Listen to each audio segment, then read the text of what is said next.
Hey guys, welcome back to the channel switch with tech. So आज की video में हम समझेंगे डेटेड इफ फंक्शन के बारे में।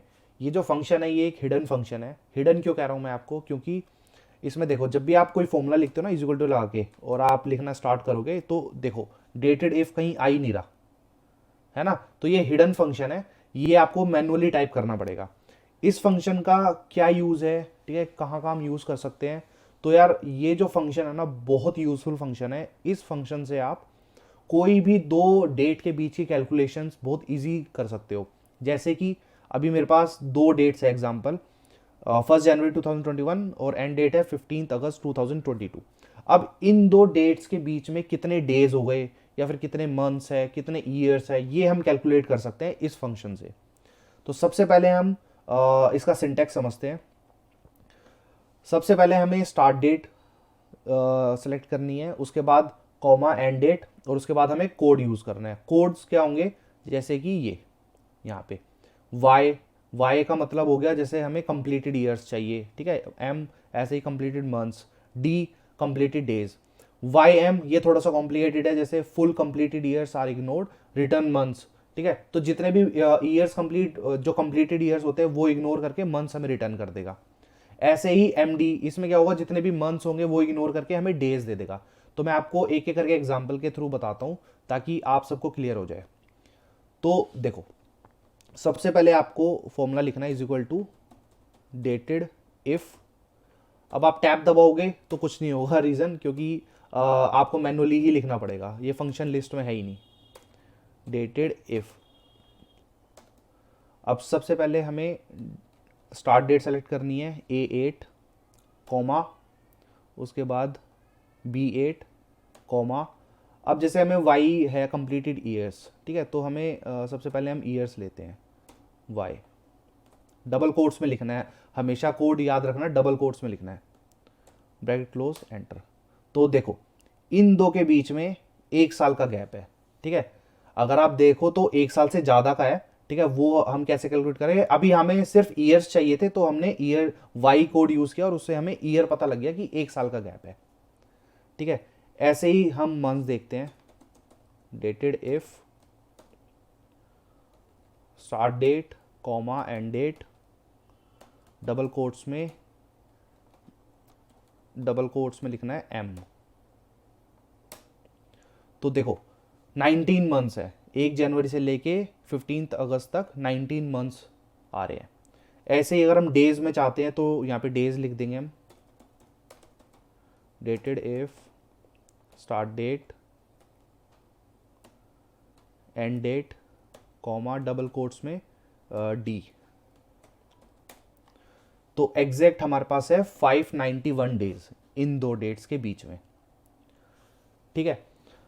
अब हम देखते हैं कि ये वाई एम क्या है। अब वाई एम में क्या होगा, हमें जो रिटर्न आएगा वो, अब जैसे मान लो हमारे पास है 90, टोटल तो हमारे पास 19 मंथ्स है इसके बीच में, ठीक है। अब इससे देखते एक बार कि वाई एम यूज करने से क्या होगा। डेटेड इफ वही same, start date and date, double quotes में हमें लिखना है वाई एम, ब्रैकेट क्लोज। तो देखो हमारे पास आ गया रिजल्ट 7। अब वो 7 कैसे आया, तो एक साल हमारा कंप्लीट हुआ यानी कि 12 मंथ्स, ठीक है। तो 12 मंथ्स इसमें से लेस हो गए, रेस्ट हमारे पास जो बचा वो बचे 7 मंथ्स, यानी कि 1 ईयर एंड 7 मंथ्स हो गए हैं। तो 12 + 7 = 19, है ना। ऐसे ही सिंपल अगर हमें एमडीएम यूज करेंगे तो इसमें हमें क्या मिल जाएगा, एक बार यूज करके देख लेते हैं। DATEDIF comma start date bracket comma end date, फिर डबल कोट्स में हम लिखेंगे M D and bracket close. तो ये देखो 14 डेज, यानी कि हमारे पास जो टोटल 19 मंथ्स जो हुए थे कंप्लीट, ठीक है, 19 मंथ्स के अलावा भी 14 डेज एक्स्ट्रा है। तो ये 14 डेज आ गए एक्स्ट्रा वाले, ठीक है। क्लियर हो गया। तो एक बार ना हम इसे एक लाइन में समझते हैं हम कैसे हम यूज कर सकते हैं। तो देखो सबसे पहले आप लिखोगे is equal to DATEDIF bracket start, तो हमें सबसे पहले क्या चाहिए, ईयर्स। तो स्टार्ट डेट, उसके बाद एंड डेट, और डबल कोट्स में हमने लिख दिया y, ठीक है, ब्रैकेट क्लोज। तो ये एक सेकेंड, तो ये देखो, ये जो है इसे मैं एक बार कॉपी कर लेता हूँ क्योंकि इसकी हमें दोबारा जरूरत पड़ेगी। अब बार बार टाइप करने से ये कॉपी पेस्ट कर लेंगे, ठीक है। ईयर्स आ गया हमारे पास। अब मैं कॉन्केटनेट करके इसमें कुछ कीवर्ड्स ऐड कर देता हूँ डबल कोट्स में,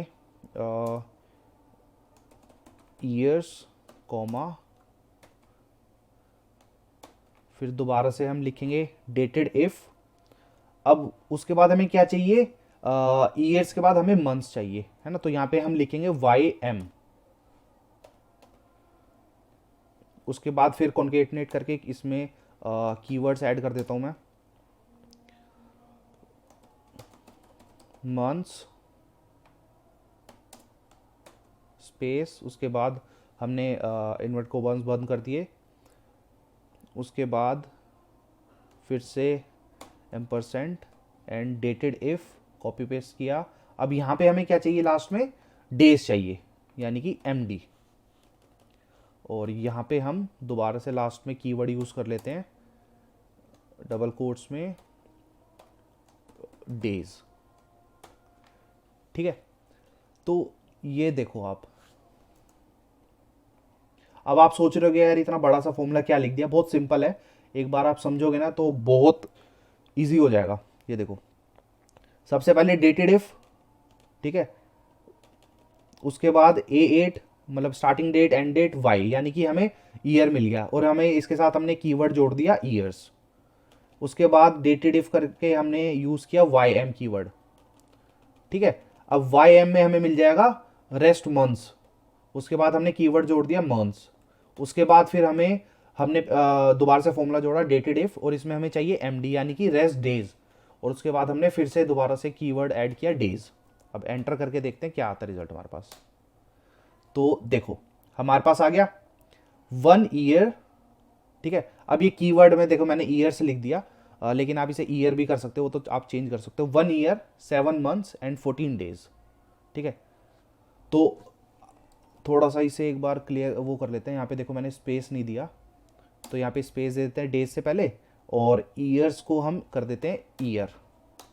तो देखो result 1 year 7 months and 14 days, है ना। एग्जैक्ट कैलकुलेशन आ गई हमारी इस डेट से लेके इस डेट के बीच में क्या कैलकुलेशन है। ये ज्यादातर ना HR यूज करते हैं ये जो फंक्शन है, ठीक है, या फिर कहीं जहाँ पे डेट से हमें निकालना होता है ना कि एम्प्लॉय रेजिग्नेशन डेट क्या है या फिर ज्वाइनिंग डेट क्या है, उसके बीच में कितनी डेज उन्होंने कितना टाइम उन्होंने इस कंपनी में स्पेंड किया, तो उन सब कैलकुलेशंस के लिए हमें डेटेड इफ यूज करना होता है।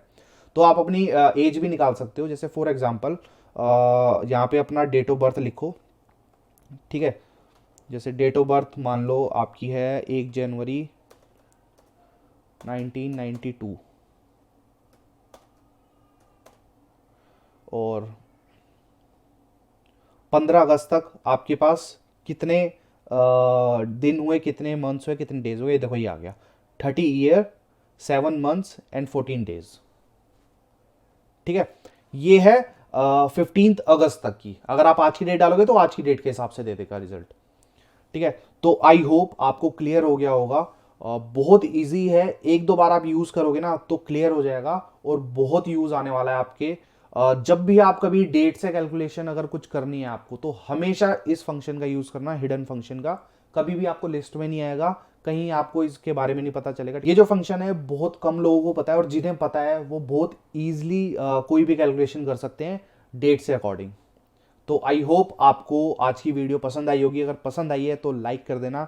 मिलते हैं फिर जल्दी एक नई वीडियो में नए टॉपिक के साथ।